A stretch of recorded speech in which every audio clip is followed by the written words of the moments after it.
সুপ্রভাত বন্ধুরা, আজ হলো 10 সেপ্টেম্বর বুধবার।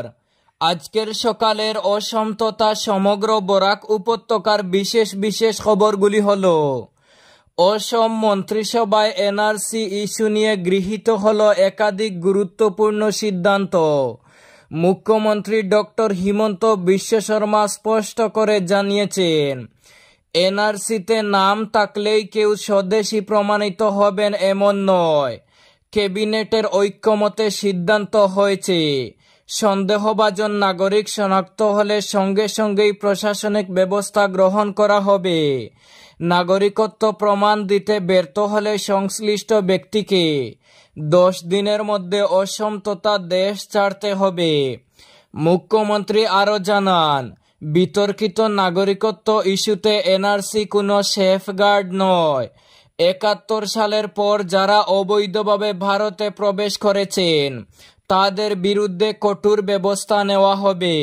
এমনকি এনআরসিতে নাম থাকলেও অবৈধ প্রমাণিত হলে দেশ ছাড়তে হবে। এছাড়া মন্ত্রিসভা জানিয়েছে, বিদেশি ট্রাইব্যুনালের আর প্রয়োজন নেই। এখন থেকে সিদ্ধান্ত নেবেন জেলা আয়ুক্তরা। 1950 সালের ইমিগ্রেন্ট এক্সপালশন আইন অনুযায়ী সরাসরি ব্যবস্থা গ্রহণ করা হবে। নথিপত্রে অসঙ্গতি পাওয়া গেলে জেলা প্রশাসনিক পদক্ষেপ নেবে। মুখ্যমন্ত্রী হুঁশিয়ারি দিয়ে বলেন, সন্দেহজনক নাগরিক শনাক্ত হলে প্রশাসনকে 12 ঘন্টার মধ্যে ব্যবস্থা নিতে হবে এবং কোনো এমবিসির হস্তক্ষেপ গ্রহণযোগ্য হবে না। এই সিদ্ধান্তের ফলে নাগরিকত্ব যাচাই ইস্যুতে অসমে নতুন এক প্রশাসনিক ধারা সূচিত হলো। পরবর্তী খবরে যাওয়ার আগে আপনার কাছে ছোট্ট একটি রিকোয়েস্ট, ভিডিওতে একটি লাইক করে চ্যানেলটি সাবস্ক্রাইব করুন এবং ফেসবুক পেজটি ফলো করে ভিডিওটি অবশ্যই শেয়ার করুন যাতে সঠিক তথ্যগুলো সবার কাছে পৌঁছাতে পারে। উপরাষ্ট্রপতি নির্বাচিত রাধাকৃষ্ণন পেলেন বাড়তি বুট।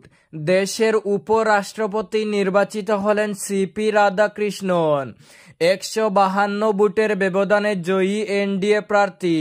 766 বুটের মধ্যে তার প্রাপ্ত বুট 452টি। 300টি বুট পেলেন ইন্ডিয়ার বি সুদর্শন রেড্ডি।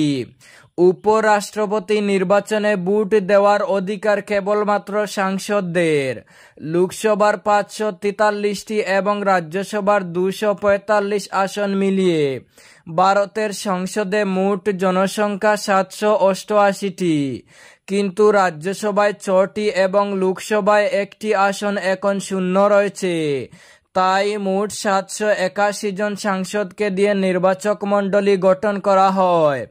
নবীন পট্টনায়কদের দল বিজেডি এবং কে চন্দ্রশেখর রায়ের দল বিআরএস এই নির্বাচনে অংশ নেবে না বলে আগেই জানিয়েছিল।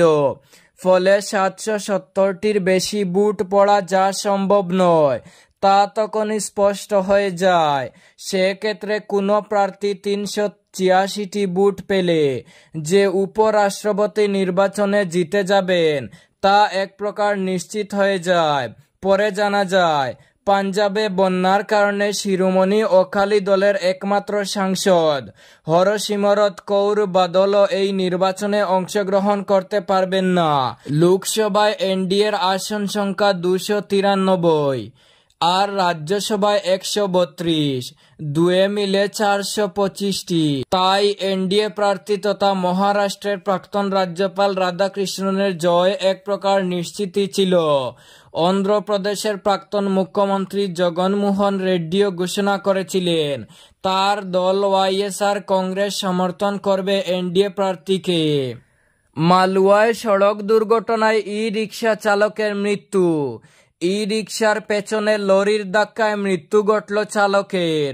ভয়ঙ্কর দুর্ঘটনাটি সংঘটিত হয় মঙ্গলবার বদরপুর থানার মালুয়া জালালপুর এলাকায় 37 নম্বর জাতীয় সড়কে।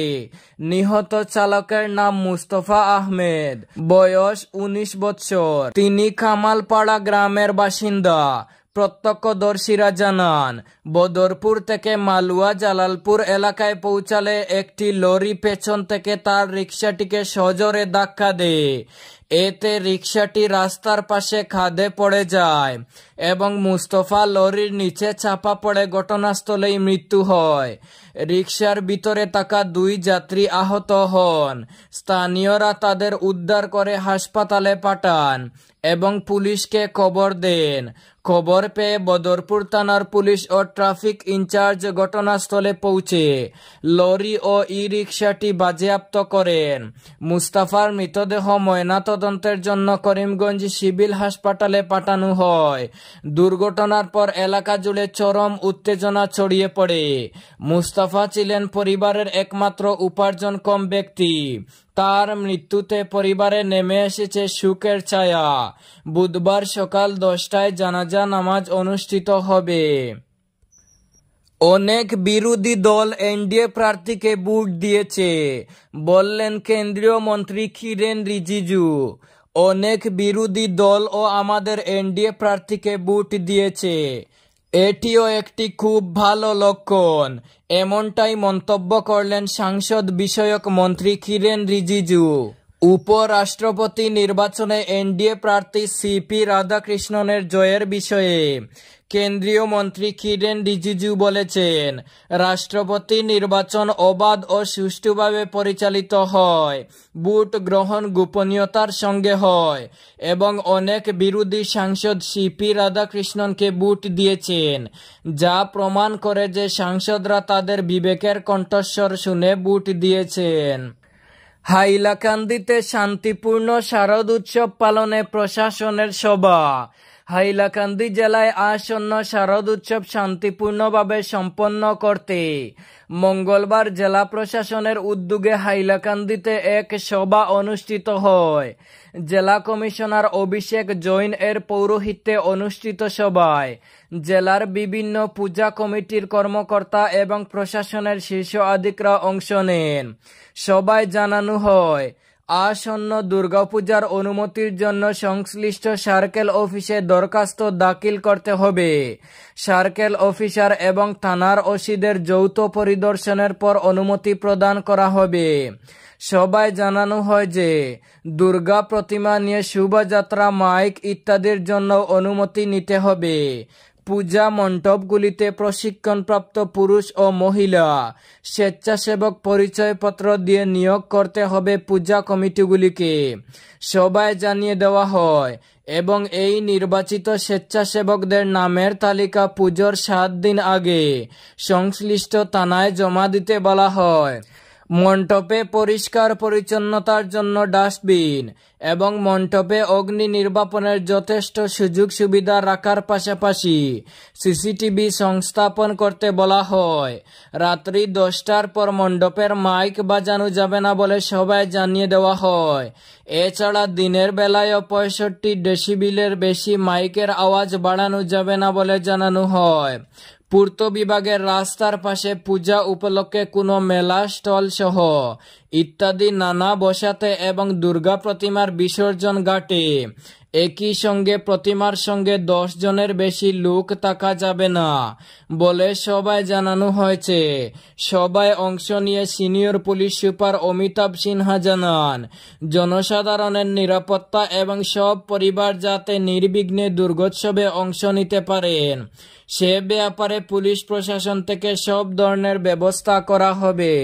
এই ছিল আজকের সকালের বিশেষ খবরগুলি। ভিডিওটি অবশ্যই লাইক এবং শেয়ার করে দেবেন এবং চ্যানেলটি সাবস্ক্রাইব করে পাশের বেল আইকনটি বাজিয়ে রাখবেন।